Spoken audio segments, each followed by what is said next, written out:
এই বৃদ্ধ মহিলা জুয়া খেলার জন্য তার সোনার দাঁতটাকে বিক্রি করে দেয়, যাতে করে সে জুয়া খেলে অনেকগুলো সোনা জিতে কোটিপতি হতে পারে।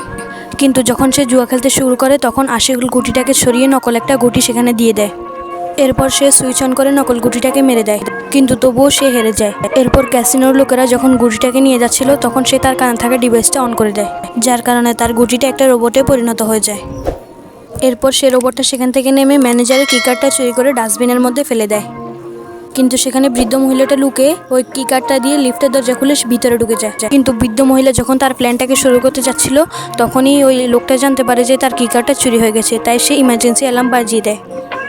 কিন্তু বৃদ্ধ মহিলাটা তার পকেট থেকে লেজার বের করে ওই ছাদটা কেটে ফেলে এবং সেখান থেকে বেরিয়ে যায়। এরপর সে সেখানে থাকা সিন্দুকটার মধ্যে পৌঁছে যায়। এরপর বৃদ্ধ মহিলাটা তার রোবটটাকে পাঠিয়ে দেয় এবং রোবটটা গিয়ে সেখানে সবগুলো লক খুলতে থাকে। লক খোলার পর বৃদ্ধ মহিলা সেখানে যেতে শুরু করে। বৃদ্ধ মহিলার হাতের গ্লাভসটা এতটাই শক্তিশালী ছিল যে সে স্পাইডারম্যানের মতো দেয়ালেও হাঁটতে পারত। কিন্তু তখনই সন্দুকের দরজাগুলো অটোমেটিক বন্ধ হতে শুরু করে, যার কারণে বৃদ্ধ মহিলাটা তাড়াতাড়ি করে ওই সন্দুকের কাছে যেতে শুরু করে। কিন্তু তখনই সেখানে ওই ম্যানেজারটা এসে উপস্থিত হয়। এরপর বৃদ্ধ মহিলা নিচে পড়ে যায়, তারপরও সে হার মানে না। সে তার পায়ের মধ্যে ব্যথা কমার ওষুধ লাগিয়ে নেয় এবং সেখানে স্লিপ করে চলে যায়।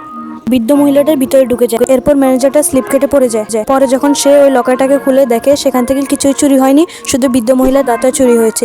একটা দাঁতের জন্য ক্যাসিনোর মালিক তাকে আর কিছুই করে না। ভিডিও ভালো লাগলে লাইক অ্যান্ড সাবস্ক্রাইব। ধন্যবাদ।